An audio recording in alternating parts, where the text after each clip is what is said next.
जय माता दी। नमस्कार दोस्तों, स्वागत है आप सभी का हमारे YouTube चैनल लक्ष्मी शर्मा की कहानियां पर। महाप्रसाद जननी सर्व सौभाग्य वर्धिनी आदि व्याधि हरा नित्यम तुलसी त्यम नमस्तुते। प्यारे दर्शकों, आज एकादशी व्रत में मैं आप सभी को सुनाऊंगी माँ तुलसी की कथा। एकादशी व्रत में इनकी कथा को सुनने से आपकी सभी मनोकामना भगवान विष्णु जल्दी पूरी करते हैं। धार्मिक मान्यताओं के अनुसार तुलसी के पौधे में माँ लक्ष्मी का वास होता है और इसका पूजन करने से माता लक्ष्मी के साथ भगवान विष्णु का भी आशीर्वाद मिलता है। इसलिए हर एकादशी के दिन तुलसी की पूजा महत्वपूर्ण होती है और इनकी पूजा और कथा के बिना आपकी एकादशी की पूजा अधूरी मानी गई है। इसलिए एकादशी व्रत के दौरान माता तुलसी की पूजन और कथा का श्रवण अवश्य करनी चाहिए। तो आइए सुनिए माँ तुलसी की कथा। बहुत समय पहले की बात है। किसी गांव में सभी औरतें तुलसी माता को सींचा करती थी और तुलसी माता को सींचते और पूजते समय कोई औरत धन मांगती तो कोई पुत्र मांगता तो कोई सुहाग मांगता। सब कोई सींचकर अपने घर को चला आता। उसी गांव में एक डोकरी सवा पहर रात को उठती थी और सवा पहर दिन चढ़े तब तुलसी माता की पूजा करती थी। तुलसी माता को पूजकर सींचकर वह कहती थी, हे तुलसी माता सत की दाता, मैं बिरला सींचू तेरी, तू कर निस्तारा मेरा। तुलसी माता बहू दीजिए, बेटी दीजिए, पोता दीजिए, लड्डू दीजिए, पीताम्बर की धोती दीजिए, गहना दीजिए, घी का घड़ा दीजिए, मीठा मीठा खीर और पूड़ी दीजिए, दाल भात का भोजन दीजिए, धन दौलत दीजिए, बेटा पोता को काम दीजिए, तुलसी का पत्ता दीजिए, मुंह में गंगा जल दीजिए, सूरज जी की साख दीजिए, जल यमुना की नीर दीजिए, 11 को दिन दीजिए, मरु तो बैकुंठ में बास दीजिए, चंदन को दाग दीजिए, मरु तब आप श्री कृष्ण को कांधा दीजिए, हर हर करते बैकुंठ जावे, रोज इतना कहकर आती थी। उस डोगरी की इतनी सारी बातें सुनकर तुलसी माता सूखने लगी। भगवान श्री कृष्ण बैकुंठ से ये सब देख रहे थे।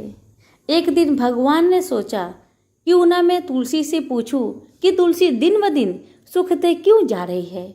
सभी औरतें तो रोज आकर उनको जल से सींचा करती है, तो फिर कारण क्या है कि तुलसी सूखते जा रही है।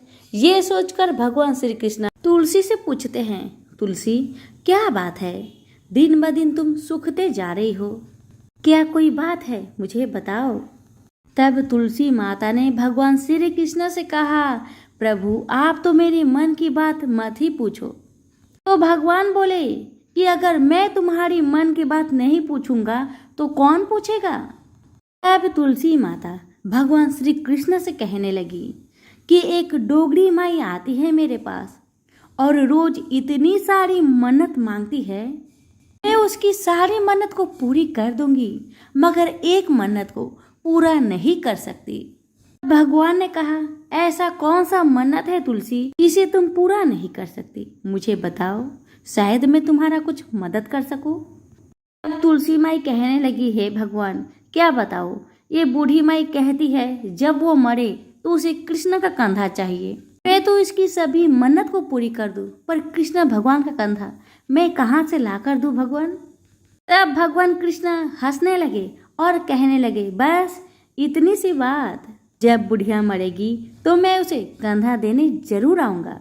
तुम्हारी भक्त की सभी मनोकामना को मैं जरूर पूरी करूंगा। आप चिंता मत कीजिए, आप हरे भरे होकर फूलिए। कुछ दिनों के बाद वह डोगरी रास्ते में ठोकर खाकर कृष्ण भगवान के मंदिर के सामने गिर गई और उसका मौत हो गया। पूरे गांव के सभी लोग आए और डोगरी को सभी लोग धर्मात्मा मानते थे। उसको तुलसी जी की डोगरी कहते थे। उसके परिवार में कोई और नहीं था, इसलिए गांव वालों ने ही उसके अंतिम संस्कार की योजना बनाई और उसे नहलाकर जब बैकुंठी पर बैठाने के लिए उसे उठाने लगे तो उसकी लाश इतनी भारी हो गई कि उसे कोई नहीं उठा पाया। अब ये देखकर सभी लोग तरह तरह के बातें करने लगे कि यह तो इतनी पूजा पाठ करती थी, हर समय माला फेरती थी, इसलिए यह इतनी भारी हो गई है। वह पूरे गांव में चर्चा होने लगा कि डोगरी माई कोई भक्ति नहीं करती थी, यह छल कपट करती थी जिसे हम धर्मात्मा समझते थे। असल में ये बूढ़ी माई तो महापापी है जो कि किसी से भी उठ नहीं पा रही है। इधर श्री कृष्ण भगवान ने सोचा मेरी भक्त की इतनी निंदा हो रही है, इसलिए भगवान ने बूढ़े ब्राह्मण का भेष धारण करके वहां चले आए और वहां पर आकर एकत्रित लोगों से पूछने लगे कि यहाँ इतनी भीड़ क्यों लगाया है आप लोगों ने। तो सभी लोग कहने लगे कि यह डोगरी माई मर गई है इसीलिए भीड़ लगा है। यह डोगरी माई तो बहुत पापिन है, इसकी लाश इतनी भारी हो गई है कि किसी से उठ नहीं रही। सब उठा उठाकर थक गए मगर उठने को नाम ही नहीं ले रही है। तब बूढ़ा ब्राह्मण कहने लगे मुझे एक डोगरी माई के कानों में बात कहने दो, शायद ये उठ जाए। तो सभी लोगों ने कहा ठीक है, आप भी प्रयास करके देख लीजिए, क्या पता चमत्कार हो जाए। तब भगवान ने डोगरी के कानों में कहा कि हे डोगरी माई देखो मैं आ गया। और जो डोगरी पूजा करते समय शब्द कहती थी वह शब्द उनके कानों में कहने लगे, तू बिरला सींचू तेरा, मैं करूँ निस्तारा मेरा। डोगरी माई बहू ले, बेटी ले, पोता ले, लड्डू ले, पीताम्बर की ढोटी ले, गहना ले, घी का घड़ा ले, मीठा मीठा खीर और पूरी ले, दाल भात का भोजन ले, धन दौलत ले, बेटा पोता को काम ले, तुलसी को पत्ता ले, मुंह में गंगा जल ले, 11 के दिन ले, चंदन को दाग ले, श्री कृष्ण का कंधा ले। इतना सुनते ही चमत्कार हो गया, डोगरी माई हल्की हो गई। भगवान ने बोला आओ अब डोगरी माई को उठाकर देखो, शायद उठ जाए। भगवान ने हाथ लगाया और डोगरी माई उठ गई। सबको आश्चर्य हुआ। डोगरी माई को बहुत धूमधाम से ले गया। भगवान ने उसे अपने कंधे पर ले गए। पूरे गांव में डोगरी की चलावा बहुत ही अच्छा निकला था, जिससे उसको मुक्ति मिल गई और बैकुंठ में चली गई। सभी लोग देखते रह गए। सभी लोगों ने देखा कि मुर्दा घाट तक तो ब्राह्मण साथ ही आया था, लेकिन अब वह कहीं दिखाई नहीं दे रहा, जिससे लोग को समझ में आ गया कि वह भगवान ही आए थे। हे तुलसी माता, जैसे डोगरी माई की मुक्ति कराई वैसे सबकी भी मुक्ति कराना, सबको भगवान का ही कंधा मिले और सबको स्वर्ग देना। तो सभी प्रेम से बोलिए तुलसी मैया की जय, श्री कृष्ण भगवान की जय। सुवर्णी मुनि की पुत्री तुलसी अपूर्व सुंदर थी। उसकी इच्छा थी कि उनका विवाह भगवान नारायण के साथ हो। इसके लिए उन्होंने नारायण पर्वत की घाटी में स्थित बद्रीवन में घोर तपस्या की। दीर्घ काल तक तपस्या के उपरांत ब्रह्मा जी ने प्रसन्न होकर दर्शन दिए और वर मांगने को कहा। तब तुलसी जी ने कहा, हे सृष्टि के कर्ता ब्रह्मदेव, आप तो अंतर्यामी हैं, आपसे क्या छुपा है, सबकी मन की बात आप जानते हैं। फिर भी मैं अपनी इच्छा आपको बताती हूँ। मैं चाहती हूँ कि भगवान श्री हरि मुझे पति रूप में मिले। तुलसी की बातें सुन ब्रह्मदेव ने कहा, तुम्हारा अभीष्ट तुम्हें अवश्य मिलेगा। आपने पूर्व जन्म में किसी अपराध के कारण तुम्हें श्राप मिला है। इसी प्रकार भगवान श्री नारायण के एक पार्षद को भी दानव कुल में जन्म लेने का श्राप मिला है। दानव कुल में जन्म लेने के बाद भी उसमें नारायण का अंश विद्यमान रहेगा। इसलिए इस जन्म में पूर्व जन्म के पाप के शमन के लिए संपूर्ण नारायण तो नहीं, नारायण के अंश से युक्त दानव कुल में जन्मे उस श्रापग्रस्त पार्षद से तुम्हारा विवाह होगा। श्राप मुक्त होने पर भगवान श्री नारायण सदा सर्वदा के लिए तुम्हारे पति हो जाएंगे। तुलसी ने ब्रह्मा जी के इस वर को स्वीकार किया, क्योंकि मानव कुल में जन्म के कारण उसे मायावी भोग तो भोगना ही था। तुलसी बद्री वन में रहने लगी। नारायण का वह पार्षद दानव कुल में शंखचूड़ के नाम से पैदा हुआ था। कुछ दिनों के बाद वह भ्रमण करता हुआ बद्री वन में आया, जहाँ तुलसी रहा करती थी। वहां तुलसी को देखते ही उस पर मुग्ध हो गया। तुलसी के सामने उसने अपने साथ विवाह करने का प्रस्ताव रखा। इतने में ही वहां ब्रह्मा जी भी आ गए और उन्होंने तुलसी से कहा, तुलसी, शंखचूड़ को देखो, कैसा देवोपम इसका स्वरूप है। दानव कुल में जन्म लेने के बाद भी लगता है जैसे इसके शरीर में नारायण का वास हो। तुम प्रस्ताव को स्वीकार कर लो। तुलसी को भी लगा कि उसकी तपस्या पूर्ण हुई है, उसे इच्छित फल मिला है।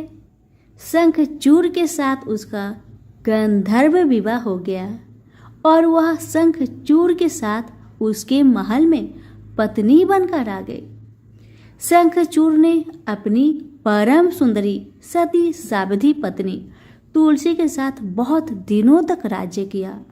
उसने अपने राज्य का इतना विस्तार किया कि देवलोक तक उसके अधिकार में आ गया। स्वर्ग का सुख भोगने वाले देवताओं की दशा भिखारियों की जैसी हो गई। शंखचूड़ किसी को भी कष्ट नहीं देता था, पर अधिकार और राज्य छीन जाने से सारे देवता मिलकर ब्रह्मा, विष्णु और शिव की सभा में गए तथा अपनी विपत्ति सुनाई। ब्रह्मा जी ने कहा, तुलसी परम साध्वी है, उसका विवाह शंखचूड़ से मैंने ही करवाया था। शंखचूड़ को तब तक नहीं हराया या मारा जा सकता है जब तक तुलसी को न छला जाए। विष्णु जी ने कहा, शंखचूड़ पूर्व जन्म में मेरा पार्षद था। श्राप के कारण उसे दैत्य कुल में जन्म लेना पड़ा। इस जन्म में भी मेरा अंश उसमें व्याप्त है। साथ ही तुलसी के पतिव्रत धर्म से वह अजय है। फिर देवताओं की सम्मति से भगवान शिव ने शंखचूड़ के पास संदेश भेजा कि या तो वह देवताओं का राज्य लौटा दे या फिर उनसे युद्ध करे। शंखचूड़ भगवान शंकर के पास पहुंचा। उसने कहा, देवादिदेव, आपके लिए देवताओं का पक्ष लेना उचित नहीं है। राज्य बढ़ाना हर राजा का कर्तव्य है। मैं किसी को दुखी नहीं कर रहा हूँ। देवताओं से कहिए वे मेरी प्रजा होकर रहे। मैंने आपका भी कोई उपकार नहीं किया है और हमारा आपका युद्ध शोभा नहीं देता। अगर आप हार गए तो बड़ी लज्जा की बात होगी। मैं हार गया तो आपकी प्रीति बहुत अधिक नहीं बढ़ेगी। शंखचूड़ की बातें सुन भगवान शंकर हंसने लगे। भगवान तो सब रहस्य समझते थे। तुलसी और शंखचूड़ के पूर्व जन्म की श्राप की अवधि लगभग पूरी हो चुकी थी। भगवान बोले, इसमें कृति और लज्जा की बात नहीं। तुम देवों के राज्य लौटाकर उन्हें उनके पद पर प्रतिष्ठित होने दो। युद्ध से बचने का यही एक उपाय है। शंखचूड़ ने कहा, मैंने युद्ध के बल से देवलोक जीता है। कोई उसे युद्ध के द्वारा ही वापस ले सकता है। यह मेरा अंतिम उत्तर है। मैं जा रहा हूँ। ऐसा कहकर शंखचूड़ चला गया। उसने अपनी पत्नी तुलसी को सारी बात बताई और कहा, कर्म भोग सब काल सूत्र में बंधा है। जीवन में हर्ष, शोक, भय, सुख, दुख, मंगल अमंगल काल के अधीन है। हम तो केवल निमित्त है। संभव है भगवान शिव दोनों का पक्ष लेकर मुझसे युद्ध करे। तुम चिंता मत करना, तुम्हारी सती तेज मेरी रक्षा करेगी। दूसरे दिन भगवान शंकर ने नेतृत्व में देवताओं ने युद्ध छेड़ दिया। शंखचूड़ ने भीषण बाणों की वर्षा कर उनका वेग रोका। उसके प्रहार से देवता डगमगाने लगे। उसने दानवी शक्ति का प्रयोग कर मायावी युद्ध आरंभ किया। युद्ध स्थल पर दानव शंखचूड़ किसी को दिखाई नहीं देता था, पर उसका अस्त्र शस्त्र देवताओं पर प्रहार कर देवताओं को घायल कर रहा था। अब देवतागण अपना अस्त्र शस्त्र चलाए तो किस पर चलाए और कैसे चलाए, क्योंकि कोई शत्रु सामने था ही नहीं। कई दिनों तक इस तरह भयंकर युद्ध चला। शंखचूड़ पराजित नहीं हुआ। तब भगवान शिव ने विष्णु जी से कहा, विष्णु कुछ उपाय करिए, अन्यथा मेरा तो सारा यश मिट्टी में मिल जाएगा। तब श्री हरि विष्णु ने सोचे, बल से तो शंखचूड़ को हराया नहीं जा सकता, इसलिए छल का सहारा लेना होगा।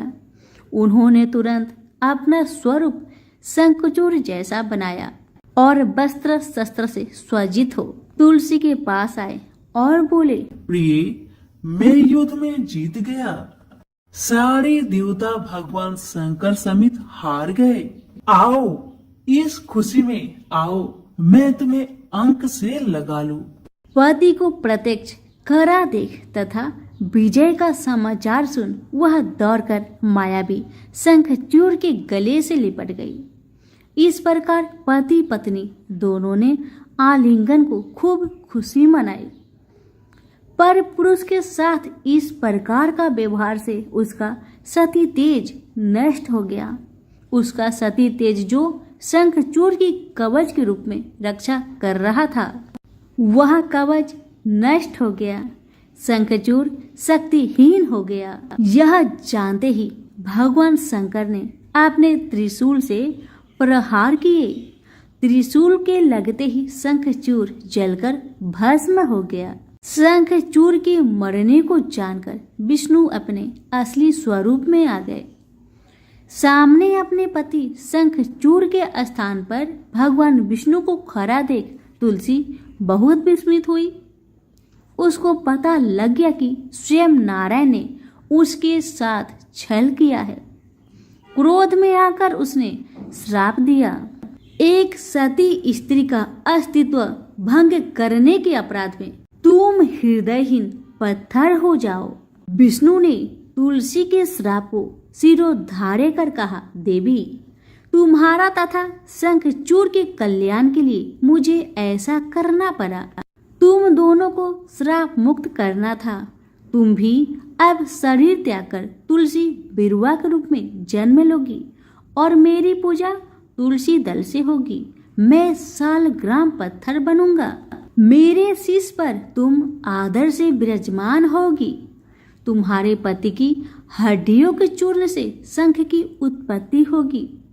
उस शंख ध्वनि से देवताओं तथा मेरी पूजा आराधना होगी। जहाँ शंख ध्वनि होगी वहाँ मंगलमय में मैं विराजमान रहूंगा।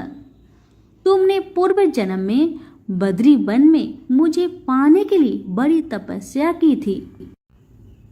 अब अगले जन्म में मैं नारायण पर अस्तर के रूप में बद्रीनाथ वन में स्थापित हो जाऊंगा और मेरी पूजा अर्चना फल फूल से न होकर तुम्हारी तुलसी दल से होगी। मेरे शीश पर विराजमान होकर तुम मुझसे भी पूजा पद प्राप्त करोगी।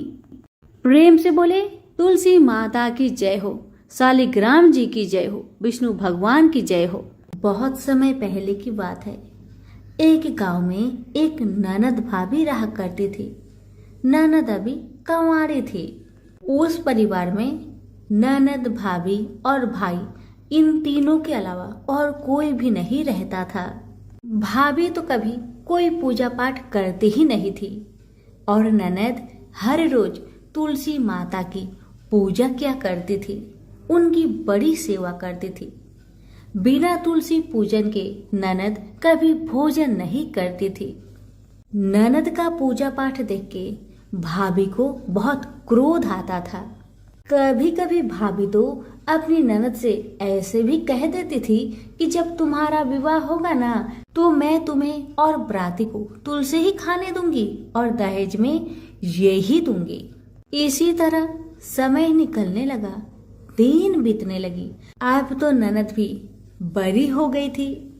भाई ने अपने बहन के लिए एक अच्छा घर और बर ढूंढा। अब तो बहन की शादी पक्की हो गई। बहन की शादी वाले दिन भाभी ने क्या किया, बारातियों के सामने तुलसी का गमला फोड़कर रख दिया। लेकिन ननद की सच्ची भक्ति और श्रद्धा से तुलसी माता बहुत प्रसन्न थी। इसी कारण से तुलसी माता की कृपा से तुलसी का गमला स्वादिष्ट व्यंजन में बदल गया। ये चमत्कार देखकर भाभी बहुत आश्चर्यचकित हो गई। लेकिन फिर भी उसका आदत नहीं गया। उसने फिर क्या किया, अपने ननद को गहने के बदले में तुलसी की मंजरी पहना दी। लेकिन तुलसी माता की कृपा से वह मंजरी भी सोने के आभूषण में बदल गए।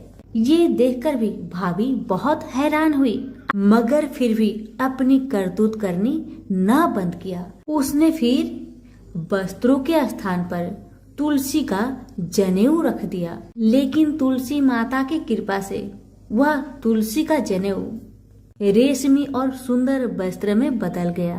ननद की भाभी बहुत पापिन थी, इसलिए तुलसी माता की महिमा को न जान सकी।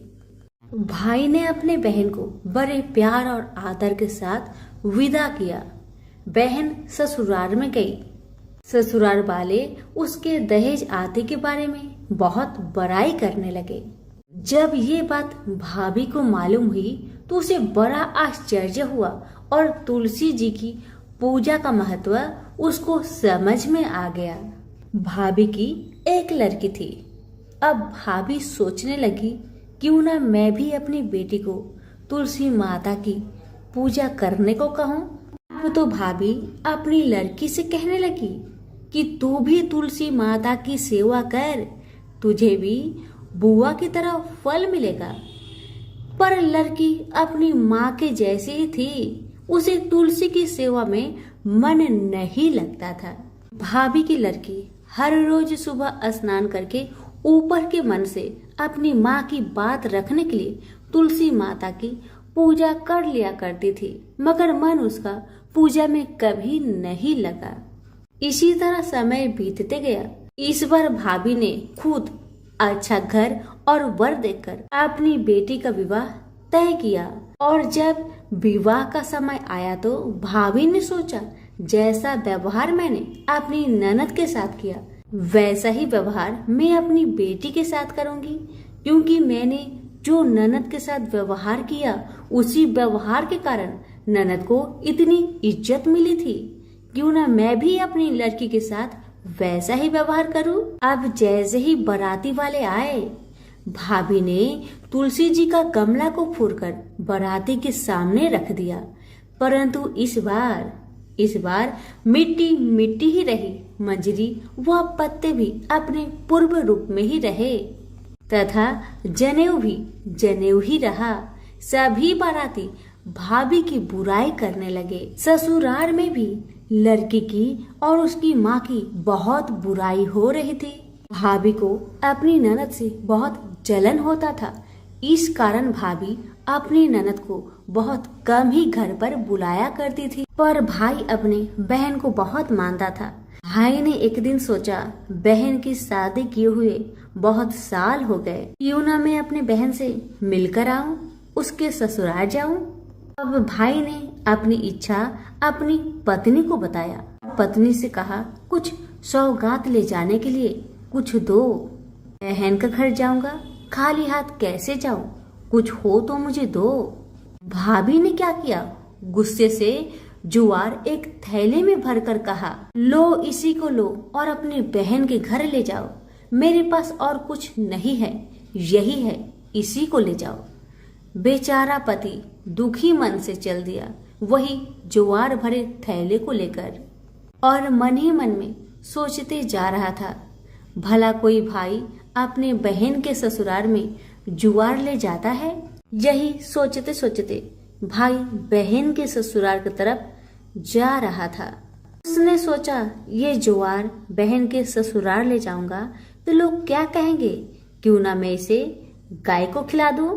भाई जब बहन के नगर के समीप पहुंचा और उसने एक गौशाला में गाय के सामने जुआर का थैला उलट दिया।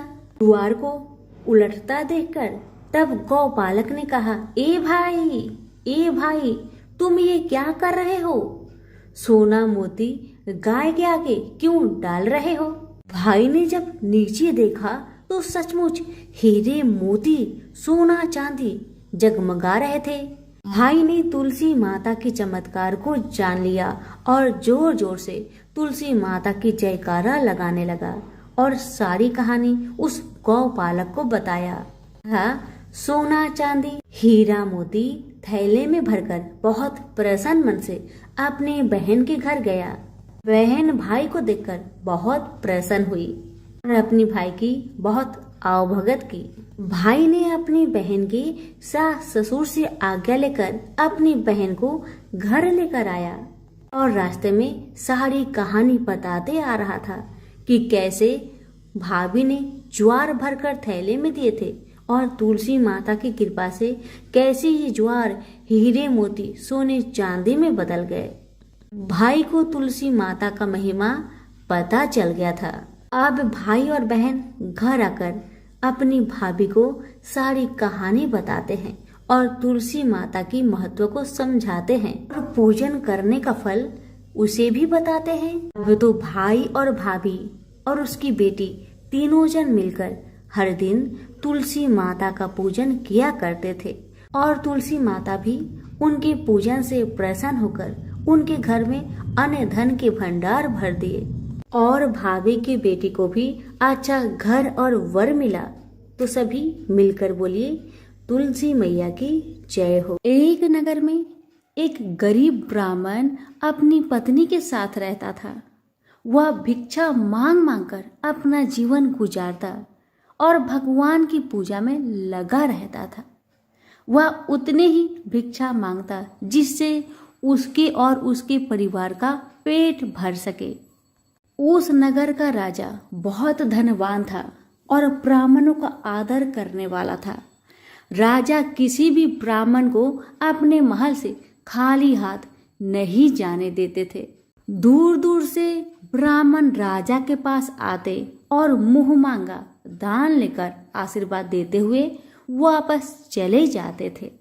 एक दिन ब्राह्मण की पत्नी ने ब्राह्मण से कहा कि दूर दूर के ब्राह्मण राजा से मनचाहा दान लेकर चले आते हैं और तुम भी यहाँ रहकर राजा के पास नहीं जाते। जन्म भर में कंगाली का झक झेलूं, आज तुम जाओ और राजा से कुछ मांग कर लाओ। ब्राह्मण ने पत्नी को समझाते हुए कहा, तू तो बावड़ी है, हमें धन की क्या जरूरत, हमें इतना तो मिल ही जाता है जिससे हम अपना पेट भर सके और राजा का धन तो अच्छा नहीं होता, वो हमें नहीं लेना चाहिए। ब्राह्मण की पत्नी जिद पर अड़ गई और बोली, मैं तुम्हारी एक भी बात सुनने वाली नहीं। कब तक हम कंगाली में जीते रहेंगे? तुम तो रोज माला लेकर बैठ जाते हो। अपने बच्चे को क्या खिलाएंगे और क्या पहनाएंगे? जब बच्चे दूसरे बच्चों को पहनते, ओढ़ते और खाते पीते देखेंगे तो उनका भी मन ललचाएगा। अब तुम राजा के पास जाओ। राजा बहुत भला व्यक्ति है, वो हमें मुंह मांगा दान जरूर देंगे। मजबूर होकर ब्राह्मण राजा के महल की ओर चल पड़ा, पर राजा उस समय महल में नहीं था। ब्राह्मण को वापस लौटना पड़ा। दूसरे दिन ब्राह्मण की पत्नी ने ब्राह्मण को फिर से महल में भेजा, परंतु राजा फिर से महल में नहीं मिला। तीसरे दिन राजा महल में गया और उसने ब्राह्मण का स्वागत किया और उसे आसन पर बैठाया और साथ में ब्राह्मण देवता से 2 दिन न मिल पाने के लिए क्षमा भी मांगी। राजा ने कहा, मैं आपकी क्या सेवा कर सकता हूँ? ब्राह्मण ने कहा, जो मैं मांगू वो आप दे सकेंगे? राजा ने कहा, हाँ हाँ कहिए, मैं आपकी क्या सेवा कर सकता हूँ? ब्राह्मण ने निवेदन किया, महाराज मैं कुछ और नहीं चाहता, बस आप मुझे अपने पसीने की कमाई से 4 पैसे दान में दे दीजिए। ब्राह्मण की बात सुन राजा बहुत हैरान हो गए और मन ही मन सोचने लगे कि मेरे महल में कितने सारे धन पड़े हैं और मेरी मेहनत की एक कौड़ी भी नहीं है। राजा ने ब्राह्मण से कहा, आप मुझे 1 दिन का समय दे, मैं कल आपको आपका मुंह मांगा दान दूंगा। ब्राह्मण महल से अपने घर को खाली हाथ ही लौट आए। ब्राह्मण को खाली हाथ आता देख पत्नी बोली, क्या हुआ, राजा ने कुछ दिया नहीं? ब्राह्मण बोला, राजा ने कल देने के लिए कहा है। ब्राह्मण की पत्नी सोचने लगी, शायद इन्होंने बहुत सारा धन मांगा होगा और राजा को इसकी व्यवस्था करने में समय लग रहा होगा, इसलिए कल बुलाया है। दूसरी ओर राजा ने अपने राजसी कपड़े बदलकर फटे पुराने कपड़े पहने और मजदूर जैसा भेष बना लिया। जब राजा की पत्नी ने देखा और कारण पूछा तो राजा ने सब कुछ बताया। रानी बोली, मैं भी आपके साथ चलूंगी।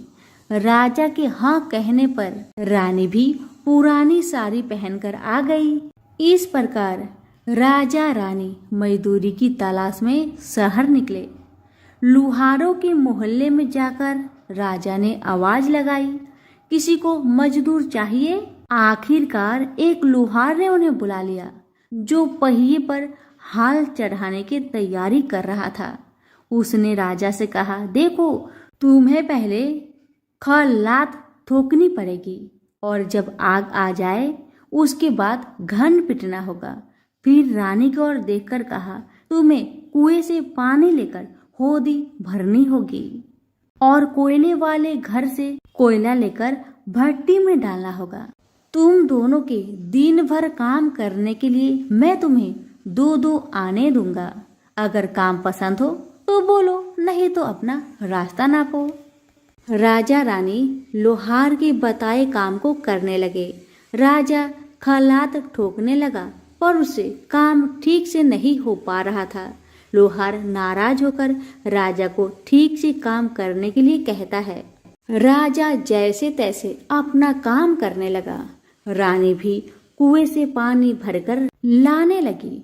रानी के हाथ में फफोले पड़ गए। किसी तरह बड़ी कठिनाइयों से उसने पानी का हौज भरा।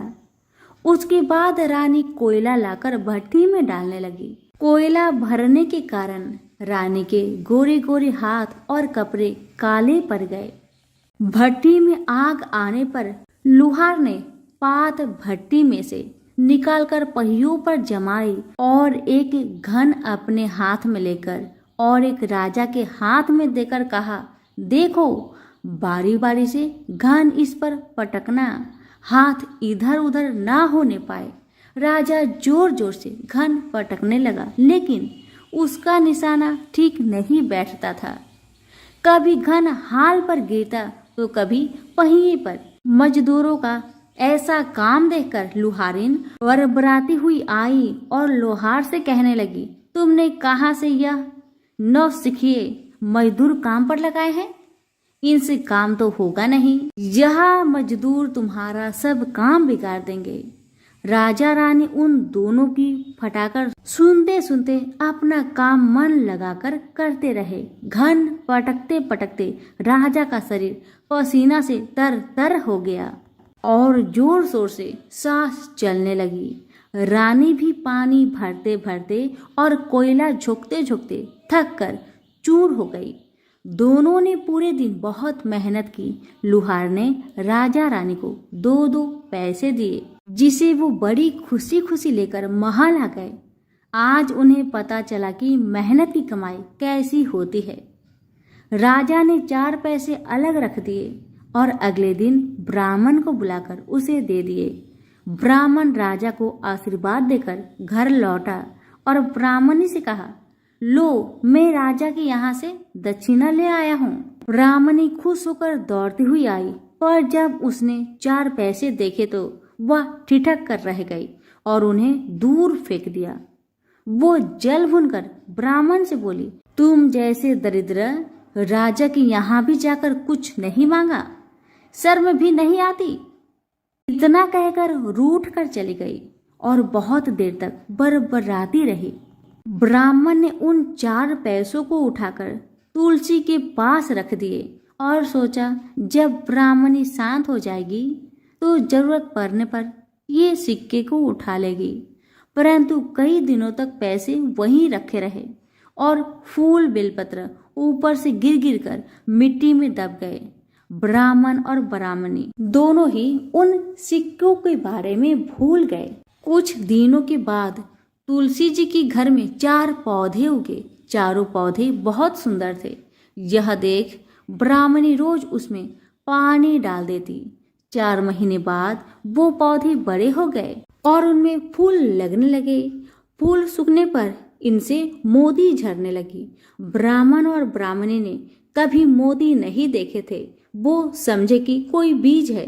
हर रोज कई कई फूल झरते और मोती पूरे तुलसी पर बिखर जाते। ब्राह्मणी उन मोतियों को समेट कर घर के एक कोने में डाल देती। इस तरह वहां मोतियों का ढेर लग गया था। एक दिन एक सब्जी वाली आई। ब्राह्मणी को सब्जी लेनी थी, पर उसके पास पैसे नहीं थे। उसने सब्जी वाली से कहा, क्या तुम इन चमकदार बीजों के बदले सब्जी दे सकती हो? सब्जी वाली ने देखा तो वो पहचान गई, अरे ये तो मोती है। उसने खुशी खुशी ब्राह्मणी को उन मोतियों के बदले उनकी मनपसंद सब्जी दे दी। अब से हर रोज ऐसा होने लगा। ब्राह्मणी और सब्जी वाली दोनों खुश थे। सब्जी वाली यह सोचकर खुश थी कि मुझे 1 पैसे की तरकारी के बदले हजारों का माल मिलता है, और ब्राह्मणी ये सोचकर खुश थी कि इस बीजों के बदले सब्जी मिल जाती है। इस प्रकार कई महीने बीत गए। उधर राजा के महल में कई राजहंस थे जो मोती चुगते थे। राजा का यह नियम था, जब राजहंस मोती चुग लेते थे उसके बाद ही राजा और उसका परिवार भोजन करता था। एक समय बाद राजा का सारा धन उन मोतियों और दान देने में खर्च हो गया। अब राजा को मोती खरीदने के पैसे तक नहीं बचे। यह खबर पूरे नगर में फैल गई। ब्राह्मण और ब्राह्मणी को जब यह पता चला तो उन्होंने यही विचार किया कि राजा बहुत दानी और नेक दिल है। उसने अपना सब कुछ दान कर दिया, यहाँ तक कि शायद उनके पास खाने को भी कुछ नहीं है। ऐसा हालत में हमें उन लोगों की सहायता करनी चाहिए। ब्राह्मण ने ब्राह्मणी से कहा, अगर तू कहे तो इसमें से कुछ बीज राजा को दे दूं। तू कहती है इससे सब्जी और खाने की चीज मिल जाते हैं। ब्राह्मणी ने कहा, हाँ, मैं रोज इसके बदले सौदा लिया करती हूँ। ऐसा कहकर ब्राह्मणी 1 टोकरी बीज भर लाई। ब्राह्मण राजा के पास पहुंचा और उसे वो मोती दिए और राजा को सारी बात बताई। राजा उन मोतियों को देखकर चौंक गया। उसने मोती राजहंस को दिए। राजहंस उन्हें चुगने लगे। यह देख राजा ने ब्राह्मण से कहा, एक एक मोती सैकड़ों रुपए का है। सच बताए, आपके पास इतने मोती कहाँ से आए? ब्राह्मण बोला, महाराज, ऐसे बीज तो हमारे घर पर बहुत है। और राजा को पूरी बात बताई। राजा अपने मंत्रियों के साथ ब्राह्मण के घर पहुंचे और उन चारों पेड़ों को देखा। पूछताछ में उन सिक्के वाली बात सामने आ गई। जब पेड़ों को देखा तो उनकी जड़ के पास वही सिक्के चिपके हुए थे। आज ब्राह्मण और ब्राह्मणी को मालूम हुआ कि उनके पास लाखों करोड़ों की दौलत है, जिसे वो साधारण बीज समझते थे। ब्राह्मण ने सोचा कि मेरे लिए यह धन किस काम का। ऐसा सोच ब्राह्मण ने सारे मोती राजा को दान में दे दिए। राजा की आंखें भी खुल गई। मेहनत के धन की कीमत उन्हें मालूम पड़ गई। उस दिन राजा ने प्रण कर लिया कि मैं खजाने के पैसे से एक भी पैसा अपने खर्च में नहीं लगाऊंगा। अपना खर्च मेहनत करके चलाऊंगा। खजाने और ब्राह्मण के दान से राजा ने जनता का हित में कई धर्म कर्म के काम शुरू कर दिए। हे तुलसी माता, जैसे आपने ब्राह्मण परिवार पे अपनी कृपा बरसाई, वैसे ही आपकी कथा कहने वाले, सुनने वाले, हुक्कारे भरने वालों पर अपनी कृपा सदा बनाए रखे। तो प्रेम से बोलिए तुलसी मैया की जय हो। पुराणों में बताया गया है कि एक बार भगवान गणेश गंगा नदी के किनारे तपस्या कर रहे थे। इसी कालवधि में धर्मात्मज की कन्या तुलसी विवाह की इच्छा लेकर तीर्थ यात्रा पर निकली। देवी तुलसी सभी तीर्थ स्थल का भ्रमण करते हुए गंगा के तट पर पहुंची। गंगा तट पर देवी तुलसी ने देखा कि युवा गणेश जी तपस्या में लीन थे। शास्त्रों के अनुसार तपस्या में विलीन गणेश जी रत्न जटित सिंहासन पर विराजमान थे। उनके समस्त अंगों पर चंदन लगा हुआ था। उनके गले में परिजात पुष्प के साथ स्वर्ण मणि रत्नों के अनेक हार पड़े थे। उनकी कमर में अत्यंत कोमल रेशम का पीतांबर लिपटा हुआ था। तुलसी श्री गणेश के इस सुंदर स्वरूप पर मोहित हो गई। उसके मन में गणेश से विवाह करने की इच्छा जागृत हुई। तुलसी ने विवाह की इच्छा से उनका ध्यान भंग किया। तब भगवान श्री गणेश ने तुलसी द्वारा तप भंग करने को अशुभ बताया और तुलसी की मनसा जानकर स्वयं को ब्रह्मचारी बताकर उसके विवाह प्रस्ताव को नकार दिए। विवाह प्रस्ताव ठुकराने पर तुलसी ने नाराज होकर गणेश जी को श्राप दिया कि उनके एक नहीं बल्कि 2 विवाह होंगी। इस पर श्री गणेश ने भी तुलसी को श्राप दे दिया कि तुम्हारा विवाह एक असुर से होगा। एक राक्षस की पत्नी होने का श्राप सुनकर तुलसी ने गणेश जी से माफी मांगी। तब गणेश जी ने तुलसी से कहा कि तुम्हारा विवाह शंखचूड़ राक्षस से होगा, किंतु फिर तुम भगवान विष्णु और श्री कृष्ण को प्रिय होने के साथ ही कलयुग में जगत के लिए जीवन और मोक्ष देने वाली होगी। पर मेरी पूजा में तुलसी चढ़ाना शुभ नहीं माना जाएगा।